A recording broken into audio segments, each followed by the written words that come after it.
What's up, nation? My name, of course, Philip Defranco. I got patriotic goosebumps. And honestly, I wish our candidates would start talking about things that actually matter.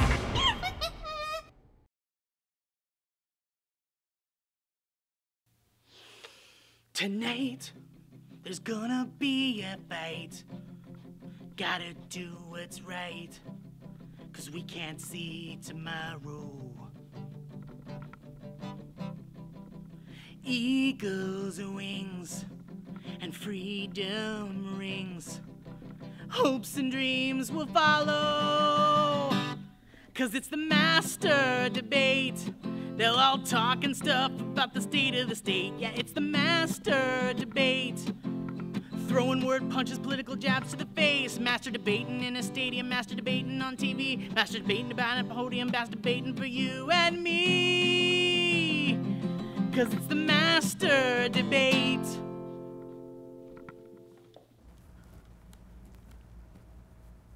And as long as you leave Big Bird out of it, my vote you may take. My vote you may take. My vote you might take. My vote you might take. Don't frack with Big Bird. Don't frack with Big Bird.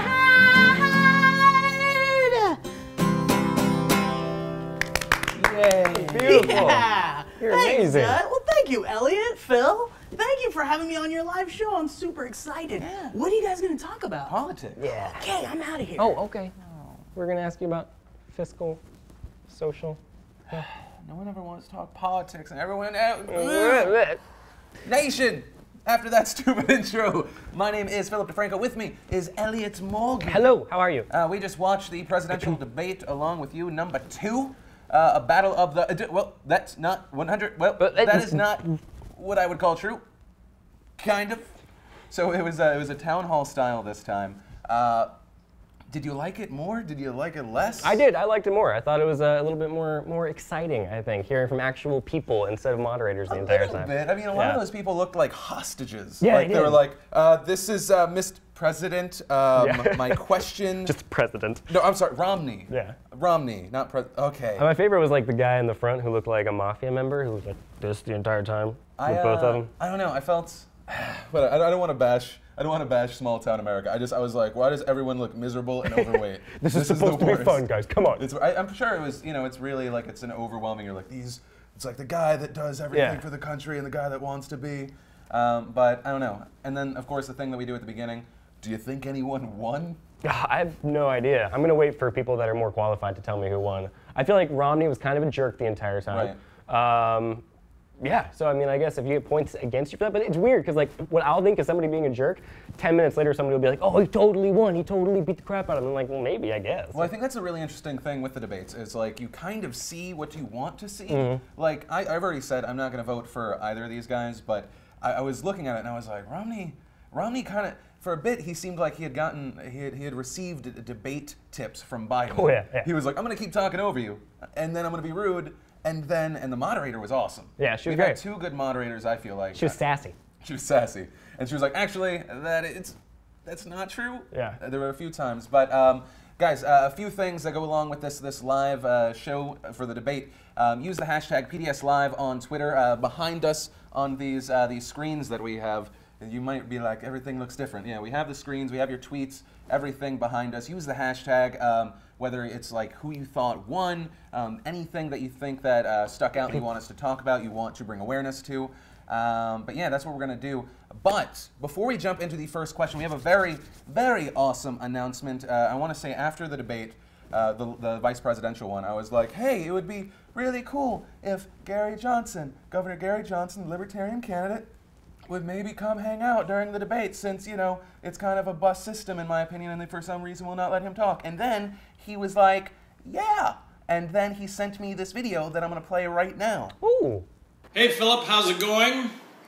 I really want to thank you and YouTube for inviting me, and I really look forward to next Monday. Thanks.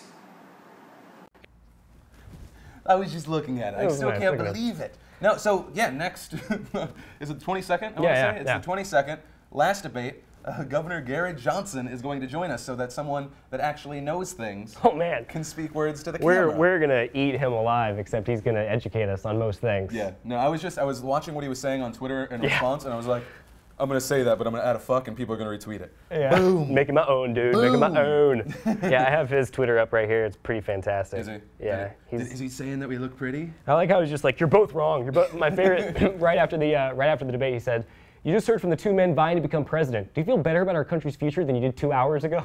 That's actually a great point. Love it. Yeah. Because I was looking, I was like, this sucks. Yeah, this is horrible. This sucks. This is why we keep talking about, well, Gary Johnson, Ron Paul, just third-party candidates, because it's kind of a terrible situation. Oh, it's depressing as all get out. Yeah. I know. But to kind of get the feel for how the night would start, let's show a clip for question number 1.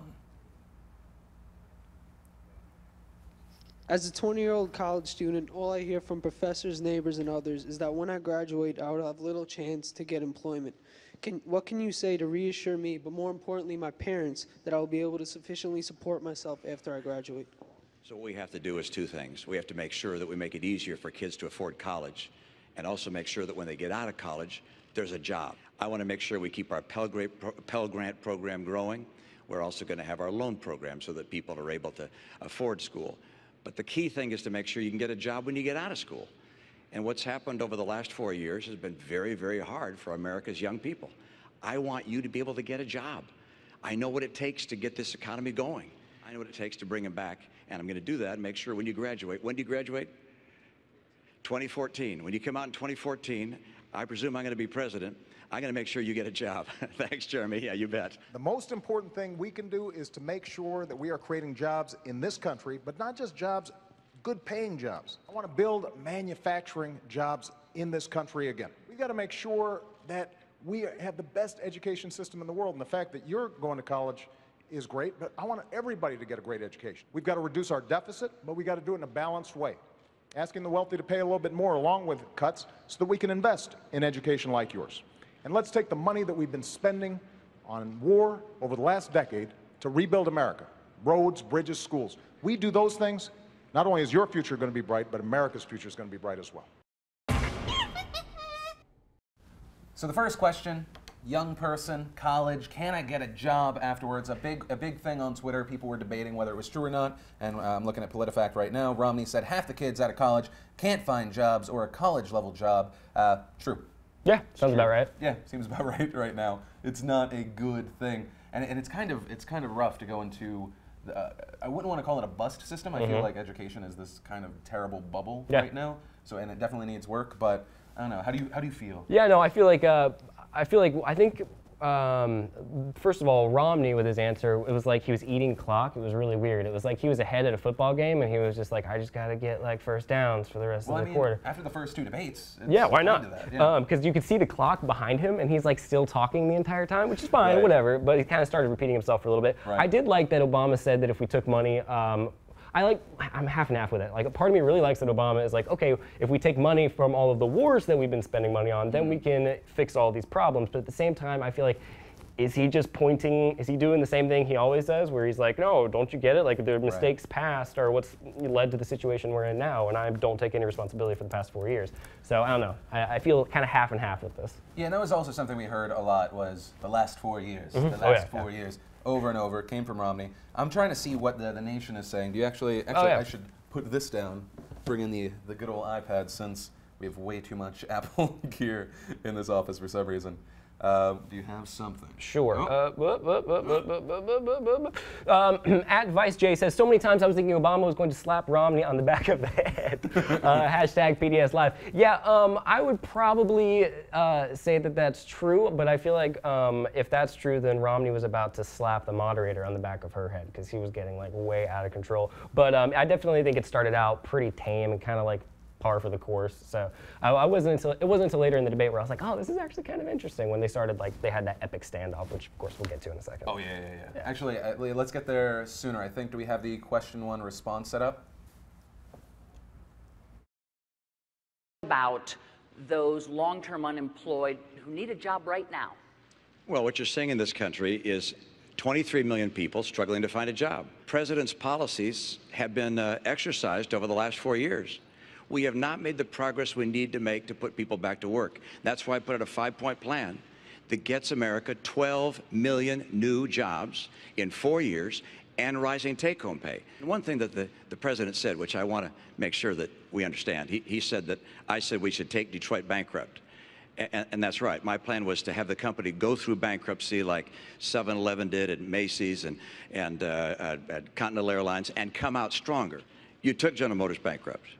You took Chrysler bankrupt. So when you say that I wanted to take the auto industry bankrupt, you actually did.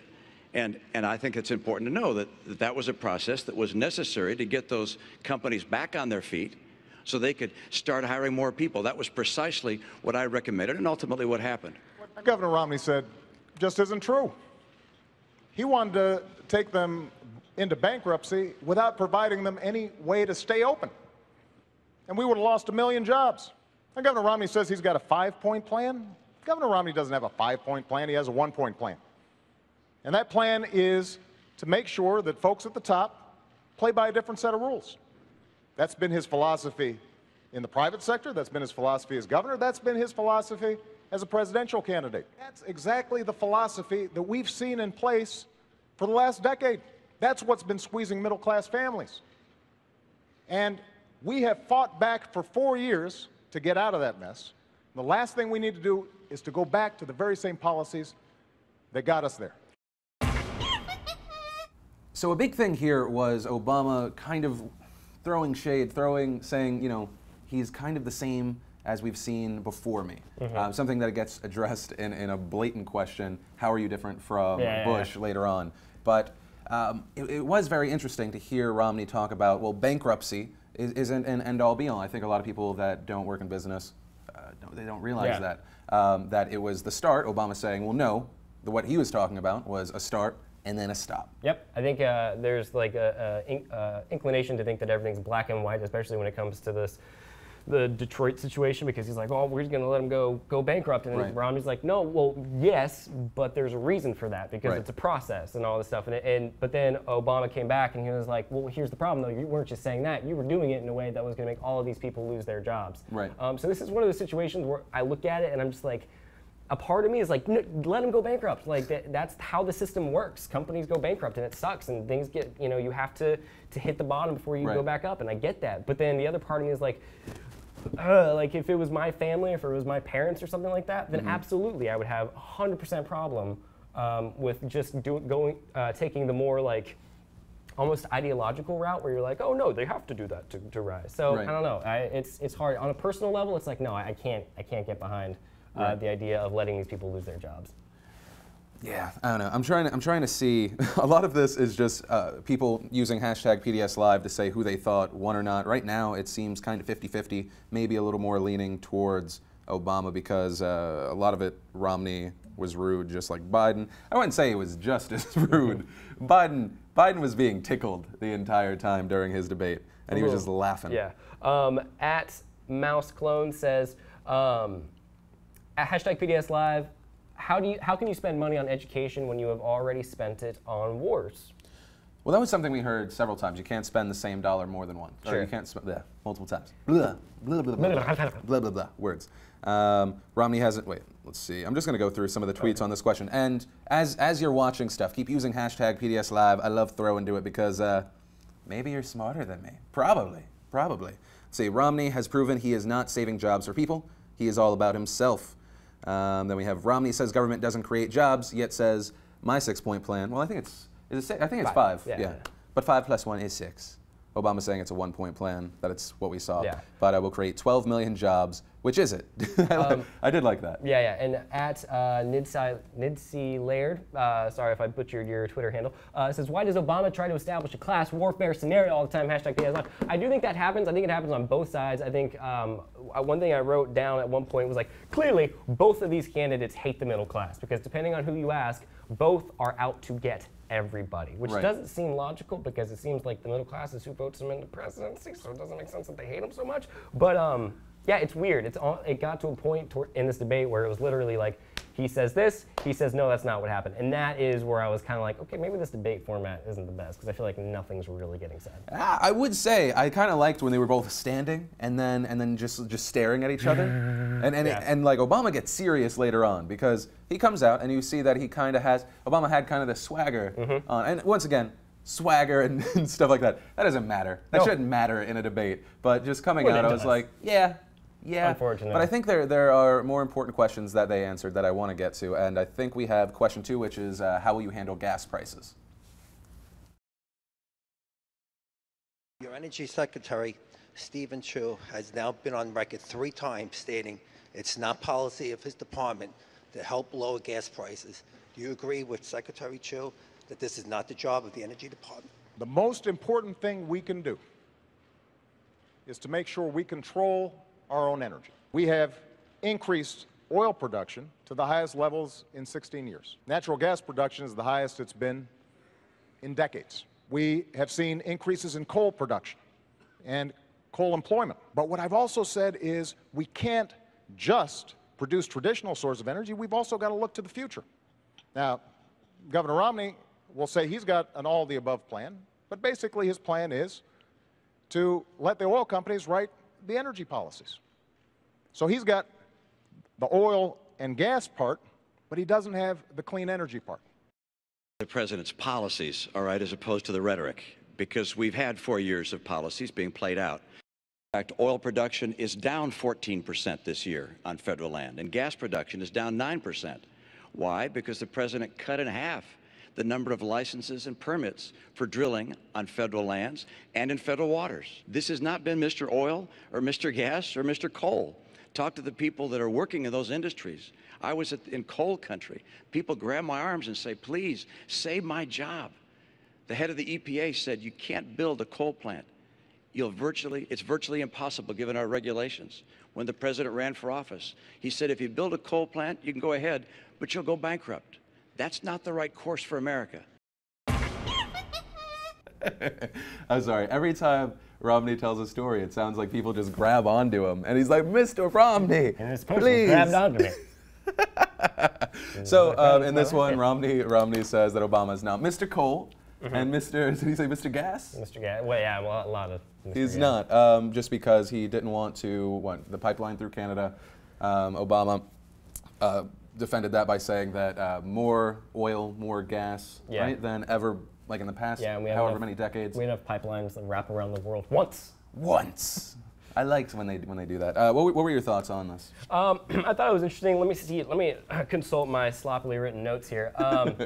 I liked that Romney pointed out the president's policies regarding that whenever politicians point out other politicians, it's always fun because you know it's a matter of time before the other politicians point out what that one says. But Obama said that natural gas is the highest in decades, and Romney was like, well, yeah, but that's private, not federal land. Right. I think that's an important. I think that's a very important point, especially when Obama's touting that right off the bat as being a success. And what else was it? So he talks a lot about, Obama attacks Mitt Romney for the outsourcing thing, which I think is a valid argument. At the same time, you have President Obama, who was investing a lot of money in like alternative energy and that kind of thing, which I think is wonderful. But I think there was something that came out today. It was some company called, I think like A123 or something like that. Right. It was this company that he invested a crap ton of money in. They only ended up using about half of it, I think, because they went bankrupt. And I don't know. I think is it better to invest in companies that outsource, or is it better to invest in companies that just go bankrupt? Yeah, well, I mean, it is very easy to say after the fact, you bet on winners and losers, something that came up during the first debate. But in something so new, how can you know? Yeah, that's a good point. I mean, we are so dependent on oil. It does make sense to change it up, much like they said with China and Germany. But it's very easy to be like, well, you failed, especially with something so new. Right. And so that's where I sort of get into this area where it's like, if it is so new and if it is so hit or miss, and if you don't know, and if it's a high stakes gamble, should the government be making that kind of gamble, or should us, like the private sector, be investing in that kind of thing? Should the private sector do it? Yeah, exactly. So that is something I'm going to save for Mr. Garrett Johnson. Oh yeah, I'm going to very, very much like that question. So many questions. Do you see a tweet right now? I do. Not really. I just No, yes, I do. How can Romney say governments create jobs? No, you guys are sticking with, you're spoiling the debates, nation. Let's see. I couldn't pay attention to the gas price question because of the sweet stash on the man behind him. The group that was there was a little distracting, but I thought it was just because they all looked sad. It looked like they were promised pie, and then they were like, I was promised punch and pie. Where is it? That is a terrible camera angle on me. I'm also seeing here CBS News instant poll of uncommitted voters. Right now they're saying Obama 37%, Romney 30%, tie 33%, with a margin of error of 4%. So that means 4% was like, I'm going to watch 2.5 Men. I'm going to watch 2.5 Men now. Did you DVR Dexter? Because I heard this season's actually good. Yeah, me too. I have a USB of totally legally obtained copies. And we're also getting PolitiFact stuff. Obama, domestic oil production at 8-year high. PolitiFact says mostly true. President policies have little effect on gas prices and global market. China increased demand, made prices skyrocket. Yeah, one thing that Romney claimed was that, well, the proof isn't how much you're paying at the gas pump. I think that's very, that's just a gross overstatement. Anytime a president's like, well, it just, I mean, look at this one factor. This is clearly wholly a result of whoever is in office at that time. And I think that government is so complicated.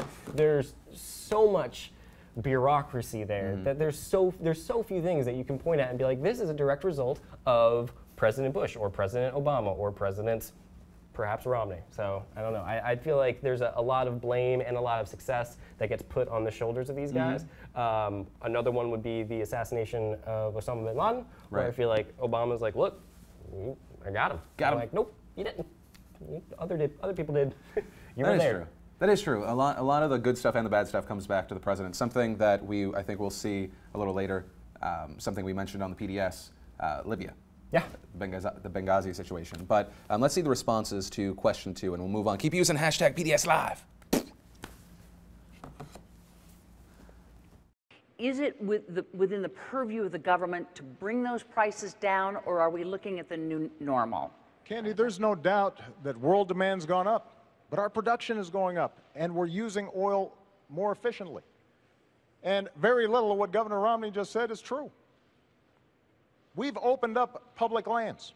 We're actually drilling more on public lands than in the previous administration. And the previous president was an oil man. And natural gas isn't just appearing magically. We're encouraging it and working with the industry. And when I hear Governor Romney say he's a big coal guy, I mean, keep in mind, when you were governor of Massachusetts, you stood in front of a coal plant and pointed at it and said, this plant kills, and took great pride in shutting it down.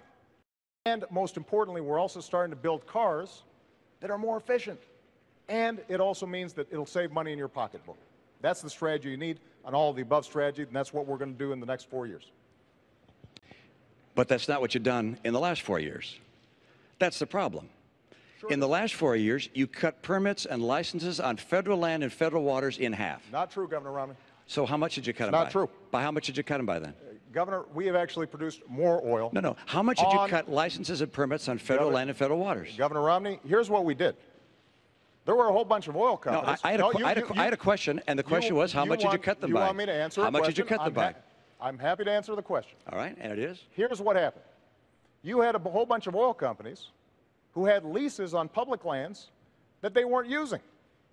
So what we said was, you can't just sit on this for 10, 20, 30 years, decide when you want to drill, when you want to produce, when it's most profitable for you. These are public lands.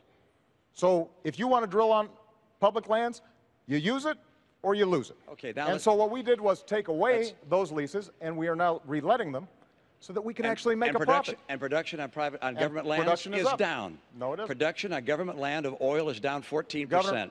And production on gas is down 9%. It's just not true. It's absolutely true. Look, there's no question but that the people recognize that we have not produced more oil and gas on federal lands and in federal waters. And coal production is not up. Coal jobs are not up. I was just at a coal facility where some 1,200 people lost their jobs. I will fight for oil, coal, and natural gas. Standoff. Oh man, it was exciting. And then I love that Romney kind of Kanye'd him. Yeah, that was awesome. I use hashtag white Kanye. Stop. And this is also where we saw a lot of the well, that's not true. Well, that's not true. Well, that's not true. Well, that's not true. I don't know. It almost got awkward there for a second, which is all I really want in these debates. I just want them to stare at each other, like gaze into each other's eyes. Yeah, I think if anything, these debates have just really been good for anyone else. Like just like anyone else wanting to run like, these are the guys? Yeah, really? These are the guys? I don't know. I mean, is there? I know that you want to jump into. Let's jump into Twitter questions. Okay. So answers. At Resist Impulse says federal government should finance new energy research when a patent protection is not available to protect the private sector investors. Wow.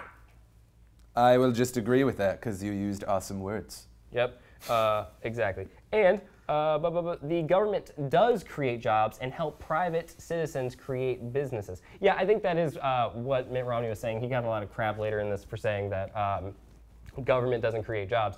I think that's just, it's kind of like a talking point for the whole platform, which is basically keep government small, let us, free enterprise, do its thing naturally. So I feel like sometimes when he says things, poor guy, he just sounds like an idiot, because it's like the Big Bird thing. It's like he's trying to make a point about unnecessary programs. He throws out Big Bird, and then everyone's like, yes, no, not say Big Bird. Not that I have anything against Big Bird. I love it. Everything is Big Bird. No, but obviously the thing that you're talking about when he says the government doesn't make jobs, but then he says that he will create jobs. Yeah. Which I just saw as the government doesn't create jobs, I create jobs. Yeah.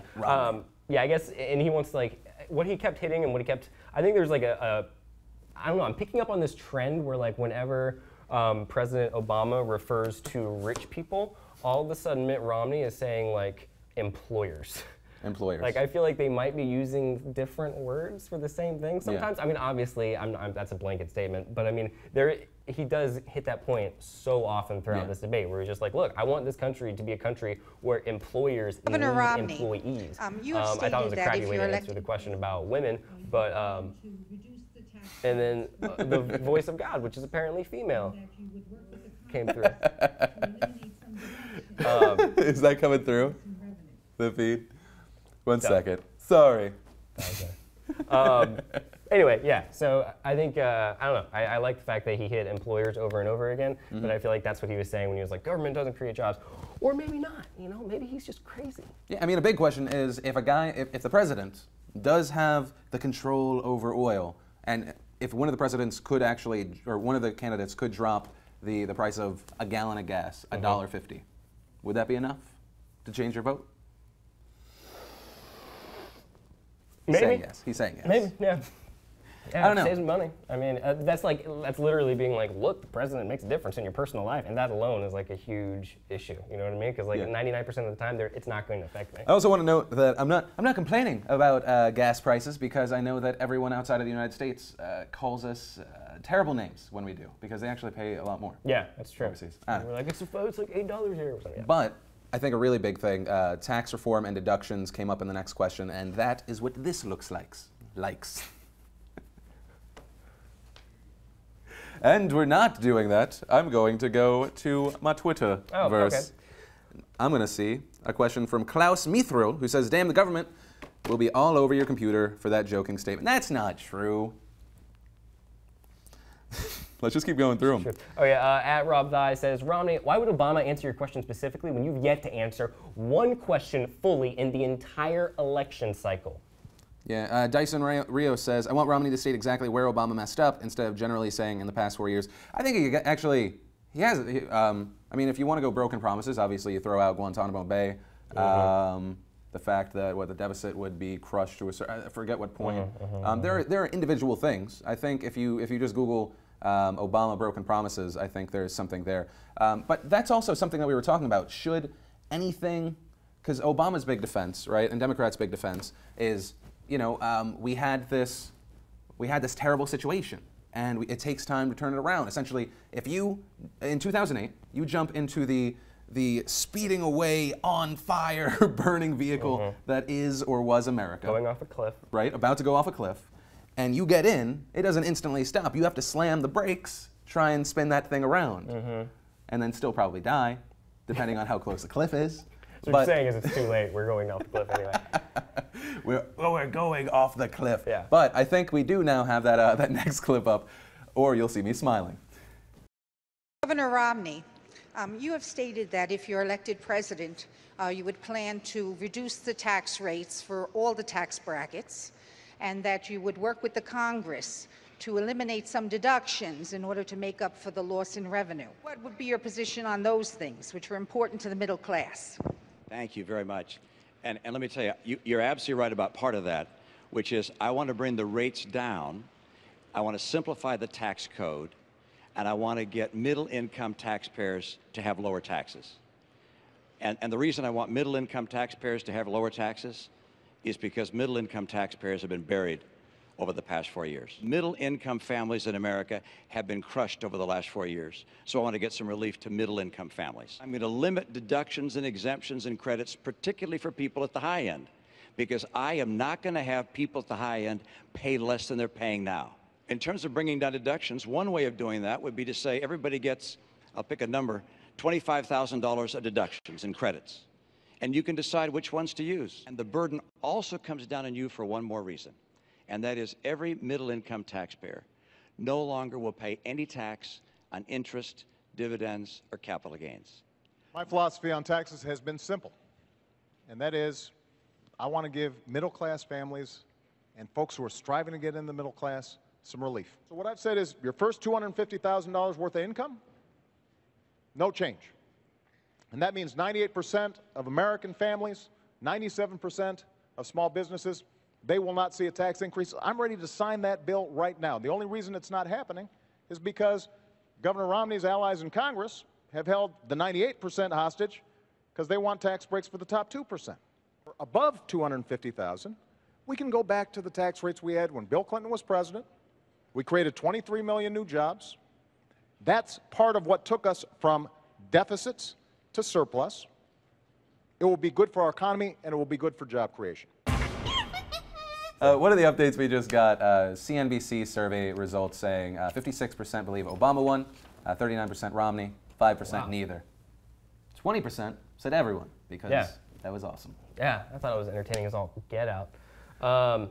Okay, what was the crap? It was taxes, I think. I don't know where we are anymore. God, no, I mean, this was a big thing because the thing that stood out about Romney on this one was he said that the middle class shouldn't have to pay capital gains tax, which Twitter kind of blew up around. It was like, well, does the middle class pay capital gains? Now, if you like sell your home and you made a profit on it, that's capital gains. If you sell a stock and you made pretty much anything that you then sell and you made a profit on it over time, that's capital gains. So would it affect someone making less than $250,000? Yeah, but once again, I mean, I think this is the discrepancy. What the hell is the middle class? Is it really someone that makes $250,000? Small business owner. I'm not saying you're rich. Yeah. I'm not saying you're rich. I'm saying, you know, you have a small business. That's, you know, good. It's admirable. But is it something that the middle class, it's a big deal? Yeah, maybe. There's a fine line there with the middle class, especially with the brackets that you get into. Because it's like you have a company, or you're a person and you make $250,000 a year,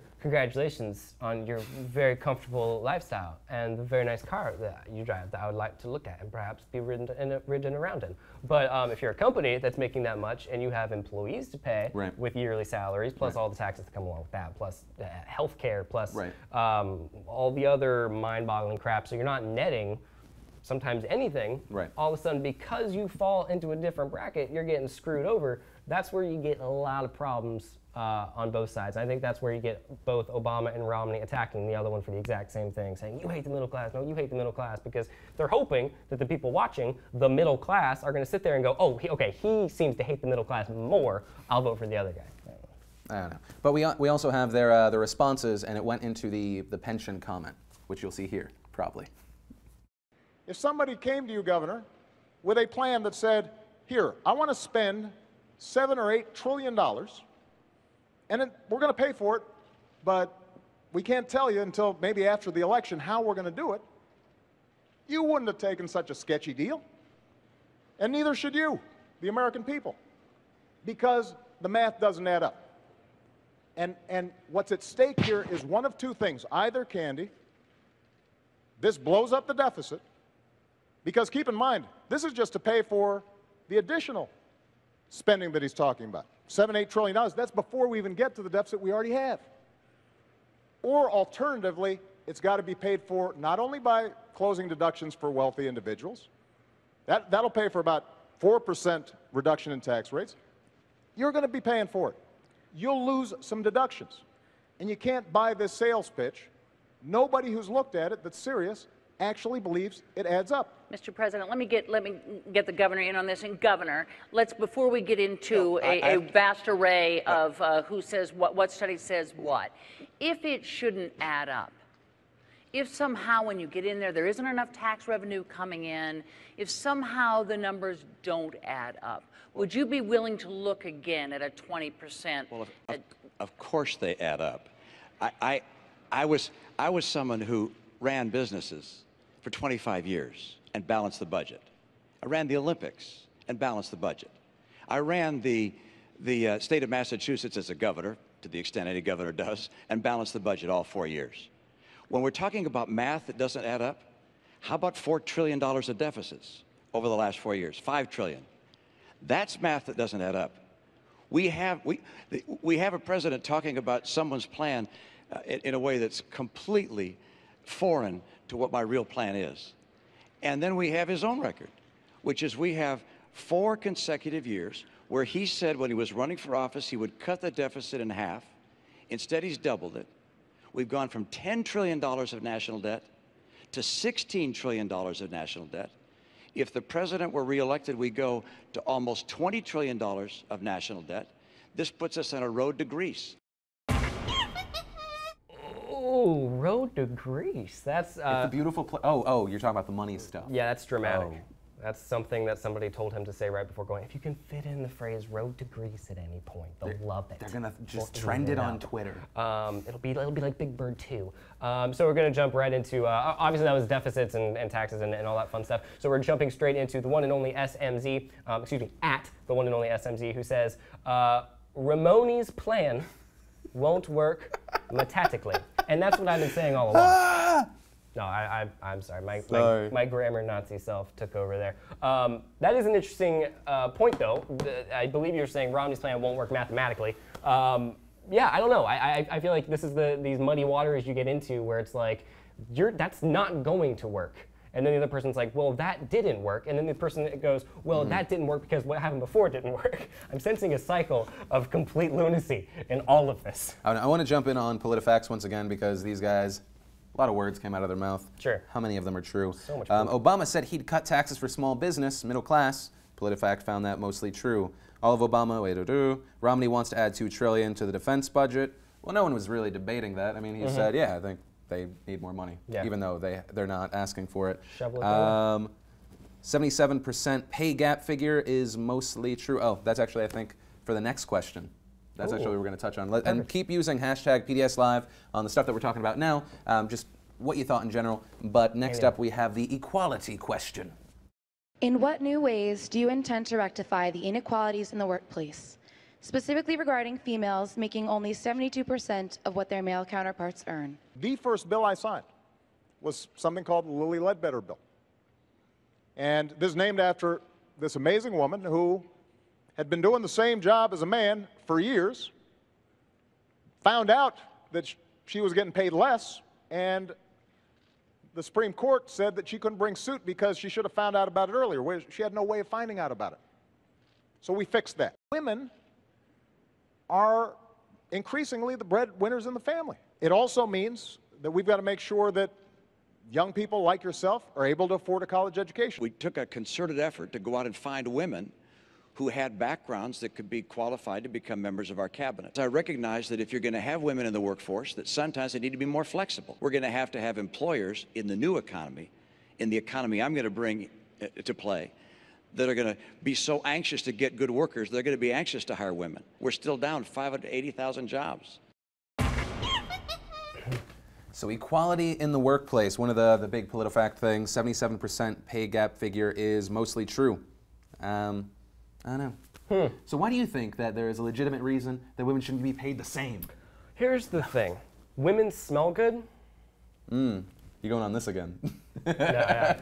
Everything comes back to women smell really nice. They do. No, I was really very disappointed in Romney's response specifically with this. Obama did fine. He threw out the Lilly Ledbetter Act, which is great. But at the same time, there's Lilly Ledbetter. I feel like is kind of used as sort of a political, like, look at me, I support women, which is wonderful. Except for the fact that the act itself, my understanding of it is it can, or at least it has the potential to not offer a fair trial to the people that they're accusing, which isn't a popular thing to talk about, but every person, when they're being accused of something, deserves a fair trial. Right. And this is kind of like a trial lawyer, it's like a gift to trial lawyers is kind of what I've heard about it. I don't know whether or not that's true, but I don't think it's necessarily something where it's entirely based in like sexism. I feel like there's legislature involved that it might just be bad legislature.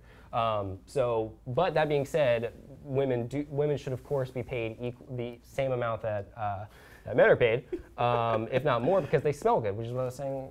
I was wondering if you were going to bring it back to them smelling good. No, I mean it is a bit crazy. One of the big things that Romney threw out was the Romney campaign claimed that since President Obama took office, there are over 450,000 more unemployed women. PolitiFact looked into it. They said that's literally true, but the statistic is cherry-picked. Starting the count at the beginning of the recovery rather than the beginning of Obama's term produces a starkly different result, a decrease of 548,000 unemployed women. And the rise in women's unemployment under Obama pales compared to the rise of, that we experienced under George W. Bush. Well, there you go. I don't know, but I mean, that's both sides. Yeah. That's what I was looking through on PolitiFact. They were like, it's kind of the same thing. They cherry-picked a lot of what they were going to do, or of what the stats they threw out there. Yeah, I feel like you may have used the women as sort of a way just to segue back to the jobs thing, which I think is very important.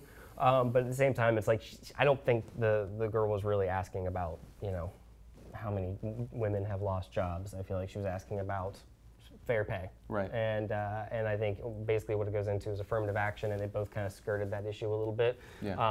Obama met it more head on by saying he would advocate, and advocacy, and he threw out that word over and over again, which is good. Romney completely steered clear of that and just went straight back into the economy. It was like, look, I want employers to need employees so bad that they will hire women. I'm like, that's your answer? Oh, that was the binder of women, right? Yeah. And that you have to be more flexible when hiring a woman because, she can have a baby. Science, everybody. Next up, we have the responses for question 4.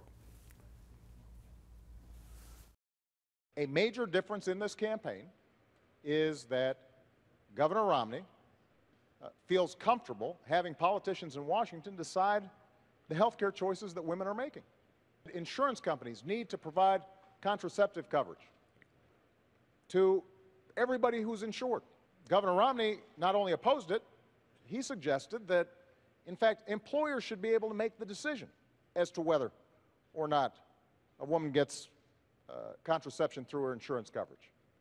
There are millions of women all across the country who rely on Planned Parenthood for not just contraceptive care, they rely on it for mammograms, for cervical cancer screenings.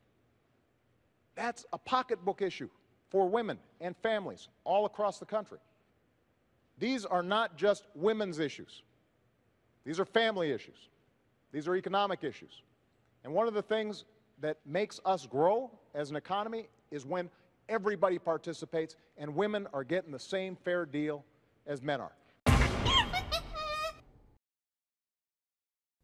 If Romney and Bush aren't the same person, then why do you never see them in the same room at the same time? You should tweet that. I should tweet that. Speaking of Twitter, let's go to hashtag PDS Live. Good transition. That was beautiful. No, I mean, I think, obviously, if you're Romney, you want to stay away from Bush because there's a lot of bad energy, especially from independents regarding Bush. I think, but I also know a lot of my liberal friends who are like, man, I really hope the Bush tax cuts don't expire. And I'm like, you were just like really angry about all of that. Did you know what it was I'm gonna do? I don't know. They're crazy. So jumping into Twitter, at BSU, Brian Cook says, just so people are aware, if president-type people should be looking to the future, Romney wants to cut the arts funding and PBS. So that's a statement. Look at Chris Rowe. While Obama can't touch on this, Twitter is just more than happy. The binder is Romney's nickname for where he hides his extra wives, so he doesn't like. Okay. All right, we get it. He's Mormon. He's Mormon. Just hashtag magic underwear and just get it out of your system. He's not yet part of a socially welcomed religion. I want to say this really, but yeah, a socially welcomed religion. Someone said to me yesterday, and they are voting Romney. They said I'm a little skittish because he's Mormon and not just regular Christian. Sure. And it makes me nervous that he would agree in something so crazy. And I couldn't help but kind of smirk and just walk away because I wanted to be polite. Like, I couldn't help it.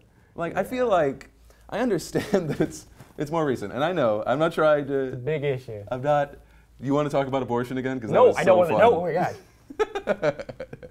But I thought it was weird. As far as the differences, I think they're definitely there. I think Romney tries to step away from the fact that he's actually more like Obama than Bush, if anything, on a lot of things. Obviously not social issues, but I think we also saw kind of that in 2008. McCain, for the most part, I liked a decent number of his stances, but then when it came to the presidential race, it was like, oh, I got to ramp this up. I got to ramp it up and just go full force. But anything you want to add before we go into the next clip? No, I think you took my words out of my brain and you reformed them in a way that was more eloquent and balanced. Thank you, You're welcome. Elliot. I think we have the next clip ready, so let's roll to that. What is the biggest difference between you and George W. Bush, and how do you differentiate yourself from George W. Bush? Great. Thank you, and I appreciate that question. I just want to make sure that, I think I was supposed to get that last answer, but I want to point out that I don't believe... I don't think so, Candy. I don't believe... I want to make sure our timekeepers are working here. The timekeepers are all working. Go ahead and use this 2 minutes any way you'd like to. The question is on the floor. I just note that I don't believe that bureaucrats in Washington should tell someone whether they can use contraceptives or not. And I don't believe employers should tell someone whether they could have contraceptive care or not. And the president's statement of my policy is completely and totally wrong. Governor, let me come back and answer your question. President Bush and I are different people, and these are different times.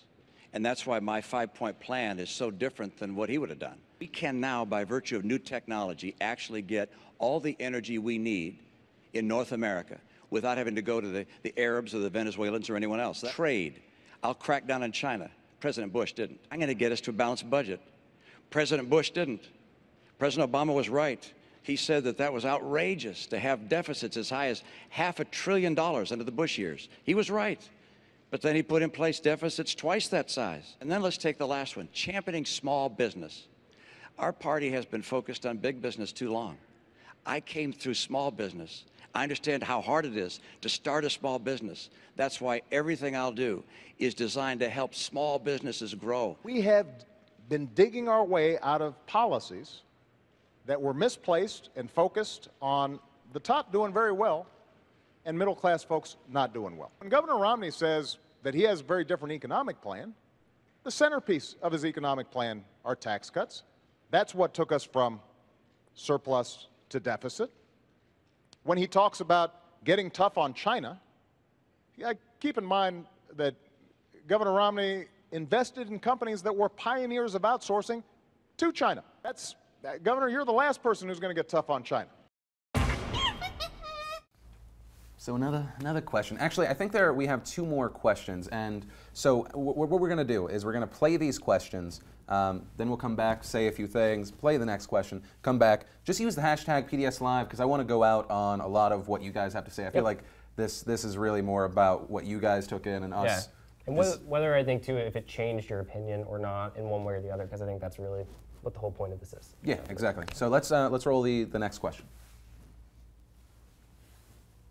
I told the American people, and I told you, I would cut taxes for middle-class families, that I'd end the war in Iraq, and I did. And we have gone after al-Qaeda's leadership like never before, and Osama bin Laden is dead. I committed that I would rein in the excesses of Wall Street, and we passed the toughest Wall Street reforms since the 1930s. We saved an auto industry that was on the brink of collapse, making sure that we are controlling our own energy, but not just the energy of today, but also the energy of the future. The commitments I've made, I've kept. You should pay attention to this campaign because Governor Romney's made some commitments as well. I can tell you that if you were to elect President Obama, you know what you're going to get. He said that by now we'd have unemployment at 5.4%. I wasn't the one that said 5.4%. This was the president's plan. Didn't get there. He said in his first year he'd put out an immigration plan that would deal with our immigration challenges.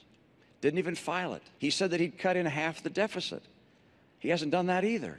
In fact, he doubled it. He keeps saying, look, I've created 5 million jobs. That's after losing 5 million jobs. President Obama, during the Democratic National Convention in 2008, you stated you wanted to keep AK-47s out of the hands of criminals. What has your administration done or plan to do to limit the availability of assault weapons? So my belief is that, A, we have to enforce the laws we've already got, make sure that we're keeping guns out of the hands of criminals, those who are mentally ill. We've done a much better job in terms of background checks, but we've got more to do when it comes to enforcement. But I also share your belief that weapons that were designed for soldiers in war theaters don't belong on our streets. Yeah, I'm not in favor of new pieces of legislation on guns and taking guns away or making certain guns illegal. We, of course, don't want to have automatic weapons, and that's already illegal in this country to have automatic weapons. What I believe is we have to do, as the President mentioned towards the end of his remarks there, which is to make enormous efforts to enforce the gun laws that we have and to change the culture of violence we have. And you ask, how are we going to do that? And that is parents. We need moms and dads helping raise kids. Wherever possible, the benefit of having 2 parents in the home, and that's not always possible. A lot of great single moms, single dads. But gosh, to tell our kids that before they have babies, they ought to think about getting married to someone, that's a great idea. Because if there's a 2-parent family, the prospect of living in poverty goes down dramatically. The opportunities that the child will be able to achieve increase dramatically. So main point, China's bad. China's bad. Jobs are good. Mm-hmm. Something about assault weapons. They both actually. I was waiting for that question, kind of on the, the Aurora shooting. Mm-hmm. Should assault weapons, or should that be illegal? Do you think so? No. Well, assault weapons. Is that what did you say? Assault weapons? Yeah, because obviously a lot of people tie that into automatic weapons, and then you have to go into how you have to modify the gun to make it legal. This is an issue that I will be very curious to hear Gary Johnson's opinion on, because I know after this happened, he was like, apparently Mitt Romney and Obama are unaware that the Second Amendment doesn't have a clause in it that excludes automatic weapons or assault rifles or whatever it was, which I think is a good point. Mm-hmm. It's kind of like that whole idea that you just legalize everything, and it's an intriguing idea. Right. Like philosophically, I'm like, oh yeah, perfect. I legalize everything. But then when you get down to the nitty gritty and you have these like stories about people dying, then it gets to be a little bit different. Right. Then the question, though, I mean, speaking as someone that enjoys guns as a hobby, I know. I just lost some viewers. It's very hard to look at like 1 or 2 situations and go, across the board, cut it. Yeah. I think it might be a bit much. I think education about guns super important. I think the idea that if everyone had a gun, then no one would shoot anyone is ignorant. But I don't think that there should be bans that are going to affect a lot of people. I mean, I really like the Second Amendment. That's just me, though. Yeah, I know I it's like not popular to say. I also grew up around guns. I would never say guns should outright be illegal. I think that's insane. Especially when you consider it's kind of a tired argument, but I do think it's still a valid argument when you look at marijuana and people are like, well, marijuana is also illegal. Right. But it doesn't stop anybody because it's socially acceptable, and guns are socially acceptable. Right. So I don't know. I feel like when you start drawing lines in the sand, it gets a little murky because you're like, oh, well, this is bad, this is good, this is bad, but it's like if the amendment says that we have a right to bear arms, who's to say that only certain arms are allowed? Because I can kill somebody with a BB gun if I. But it's dramatically harder. Yeah. Right. I mean, obviously the idea with assault weapon. I'm sorry, I didn't mean to talk over you. I was doing that thing. Oh. No. Like I think the thing with automatic weapons is you should have the ability to kill someone, just not so easily, which is kind of terrible. Yeah. What I see here, though, is we have a Gallup poll since 1990, over 60% support an assault weapons ban. Actually, we're going to go through as many tweets as we can in, I think, the next 10 minutes. Oh, okay. Yeah, let's roll through that. So use hashtag PDS Live. Any of the topics, any opinions, throw them out there. We're going to go through them. Yeah, that's it. Let's go to you first. So at BoschG90 says, I think this is probably the best tweet I've heard all night. You get a gold medal. Crowley need a squirt gun of alcohol to spray their faces to stop interrupting. The more sprayed, the drunker they get, and the worse they talk. And it's wonderful. I don't think Romney would agree to it because I don't think he's ever had a drop of alcohol in his life. Then we have Rachel Fox, who says, hashtag PDS Live. Also, I'm the product of a single-parent home, and I was not raised in poverty or a violent home. Yeah, I mean, it's not. I think it's an across-the-board thing. At the son of Eric says, hashtag PDS Live. Romney's plan will lead to economic growth, but it doesn't do much for the deficit. Obama's plan is pretty much the opposite. In other words, it would help with the deficit, but not lead to any economic growth. Yeah. Then we have Death Strike Virus. Hashtag PDS Live. The Second Amendment is there to protect us from the government, not dear. Obviously, yeah, we're a nation founded by people that ran away and then fought for its freedom. So, yeah, especially I think as things get a little crazier, that's one of the reasons that I'm okay with it. At Valerie's amazing, Romney, Obama is still your boss. Calm the F down, hashtag PDS Live. I kind of agree that there's a point where where Mitt Romney was like, okay, you'll get your chance in just a second. Like, dude, like I know he's your competitor, but he's also the president. But at the same time, you know, whatever, blah, blah. But yeah, like, calm down. Yeah, let's Both see. need to calm down.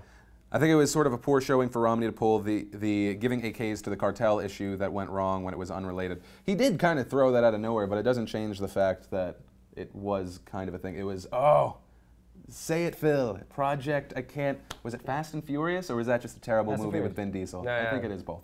Then we have a CNN snap poll now saying Obama, or the viewers saying Obama won 46%, Romney 39%. So, I mean, it's seeming more towards Obama. It'll be interesting to see the polls tomorrow since everyone was making such a big deal from the first two debates. Yeah. One of the biggest things was they were saying women were slowly going over to Romney, which was very unexpected. That is crazy. Is this of people who are undecided or just of viewers? I think that was just a Gallup poll that I'm recalling. Because I'm more interested in the undecided voters, which way they're being swayed, because I feel like the majority of the time, whoever you're voting for is who you think won the election. Yeah. Yeah, you know. Well, that'll be why it's interesting to see what like Fox News has a poll at. Right. It'll be very interesting. Yeah. At your boy SL says, I like turtles. Sorry, I had to hit that real fast. Of course you did. Let's see, when Romney says 5-point plan, can't help but think that the Office episode where Michael Scott says he has a 4-point plan. What is it? Michael Scott. Oh, you don't yeah, watch yeah. the Office anyway. Yeah. I'm a nerd. At Christopher Weir says, hashtag PDS Live, excuse me, hashtag PDS Live, are you going to have any other third-party candidates on? Well, no, the only one we have confirmed, the only one. The one that I'm so crazy excited about, Governor Gary Johnson on the next debate. It's going to be awesome. It's going to be way better than just us two on a couch. I feel like I might learn something, which is good. Yeah. I need to learn things. Yeah, but also, Elliot won't say it. He was like, I'm going to own Gary Johnson with my words. Philip DeFranco Just I'm a liar. made that statement. Hey, that is not That true. is an outright lie. That is not true. That is not true. That is rude. That is not true. That is rude. Are we out of time? Let's see. Looking at that. Something actually Max Brand points out. Moderator wasn't afraid to use follow-up questions at all. Wasn't also afraid to say shut the hell up, essentially. Like, as soon as they would go, like, they would get to, she would give them like a 15-second sweet spot, and she'd be like, no. It was kind of like mom was yelling at the kids a lot of the time. But I liked her. You know She what? was I think cool. we had 2 debates in a row with strong women moderators, and I thought it was awesome. Let's see. Chris Allen, something that you actually mentioned as well. It bothers me that President Obama claims that he ended the war in Iraq when what he actually did was privatize it. That's actually a great point. Wow. Christian, oh my goodness, I'm going to mess up your name, not going to try. Obama stopped the bleeding tonight. Romney did no harm. I felt like that was kind of him going into the debate. Just what you said even earlier. Yeah. Kind of stay the course. Don't go too far. Which I thought at a few points, especially when he was cutting them off. Yeah. I thought it was going to happen, but they calmed down. At Steve's Gaming says, did you hear Obama say gangbangers when referring to immigration? I thought that was interesting. Anytime somebody throws out the word gangbangers in any situation, I live in LA, so automatically I'm like, what are you talking about? Do I need to go? Do I need to go? No, I think a big thing with it. I thought it was a good thing. I mean, it's something that happened during the last debate. When we were talking about terrorists, and somehow all of Iran and a lot of Middle East got kind of clumped into it. I think when you think illegals, right? You think one thing. You think like someone that's like mooching off of the government or taking jobs or like the cartel business, and you forget a lot of the kids that are here. Their parents came here, and it's like, well, what do they do? Yeah, I feel like there's this tendency in the Republican Party to be more pro-American than pro-human, and I feel like that's what gets, especially when the immigration debate comes into play, because it is an issue where I fall. I don't know where I fall on it, and I tip both sides depending on who I'm listening to. That's exactly what happened when I was listening to Romney, because I was like, yeah, exactly, totally agree with everything you're saying, blah, blah, blah. And then Obama came along and was like, look, I'm not trying to hurt people who are trying to feed their families. There is the reality that they are here illegally, which is a problem. But at the same time, personally speaking, which is why I will never be president, I would never look at somebody who is trying to put food on their family's plate and be like, you're a criminal, I'm ruining your life, essentially, for the sake of you being illegal. You know what I mean? I don't know. No, I get that. I mean, it's obviously, it's interesting. Do they affect the economy in a very, very bad way? Are they giving to the government? I think, I mean, it's one of the ideas behind a fair tax, a consumption tax, that there are people here illegally. If you want to get proper taxes from them, you have consumption tax. Obviously, that doesn't work if they're sending the money home. But I don't know. It's very interesting, and I'd love to know actually what you guys think. Whether you do hashtag PDS Live, even if we're not covering your questions now, keep sending them because we can use them on the show next time. Maybe ask Governor Johnson what his thoughts are. Are there any? Let's end up on 2 more tweets, and then let's finish this thing. 2 more tweets. I thought you had it. I thought you had it. No, I didn't, but I do like clicking this refresh button. The refresh button. Alan Saturn says, what do you think about the "your pension is certainly bigger than mine" comment argument? I kind of love that. I kind of love that, but actually, no, I don't want to. I was going to say there was a gossip website that said that Obama, in case he loses, was going to get this like crazy big house in Hawaii, but it hasn't been confirmed. And well, I think it's also it does bring up a good point though, which is both of these guys are filthy, unimaginably rich. Yeah, especially compared to Joe Blow. Yeah. Especially compared to anyone. So I think they're both somewhat detached in regards to the amount of money that they pull in.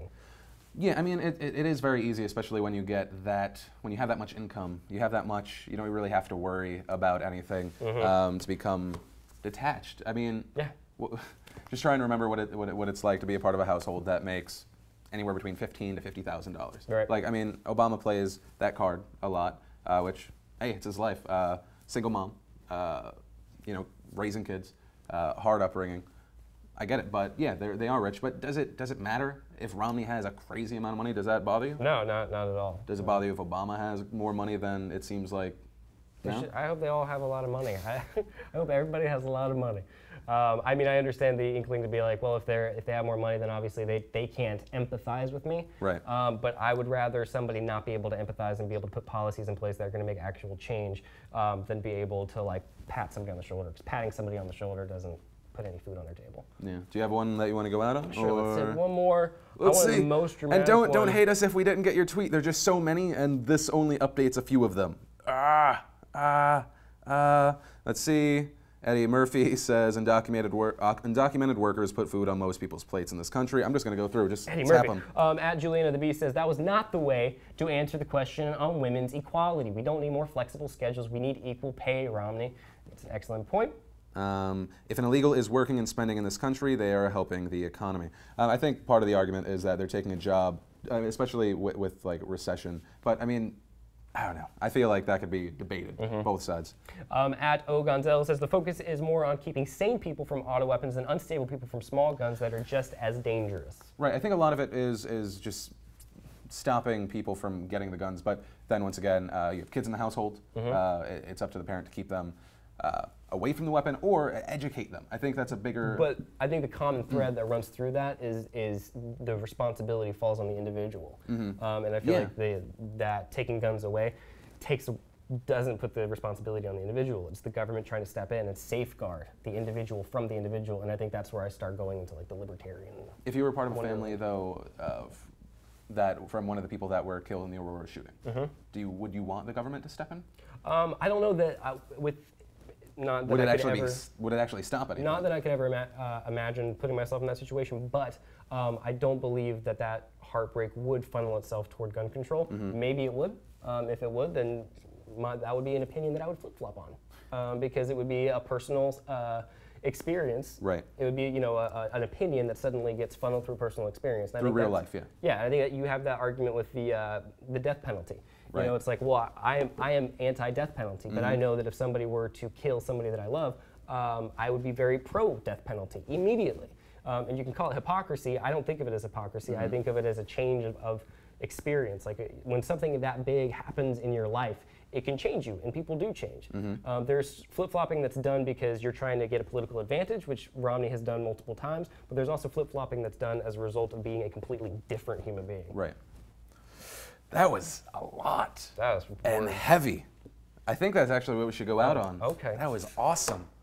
Guys, I think that's really it. Next week, we have our last debate before election night. We're actually going to be live probably like 5 to 7 hours, so just strap in. Yeah, buckle up, kids. Of course, next week, Gary Johnson will be joining us, so if you have questions for him, we can start getting them prepped rather than just taking in random tweets like we've been doing now. So make sure you do hashtag PDS Live.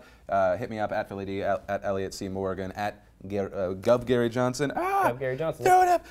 Yeah, Gov Gary Johnson. And that's really it. Make sure that you do vote. It's going to happen November 6th. Halo is also being released soon around that. So, make time for both. Yeah. That's not a sponsor. I'm just really Put it excited. in your schedule. If you're a woman, that'll be harder. What? Women are more flexible. That's what we earned. That's what we learned today. That's what Romney said.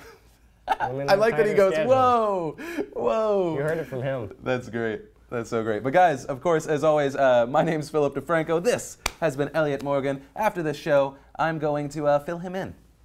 What? What? With knowledge. Knowledge. That's a metaphor. With knowledge. Figure speech. Jib shot.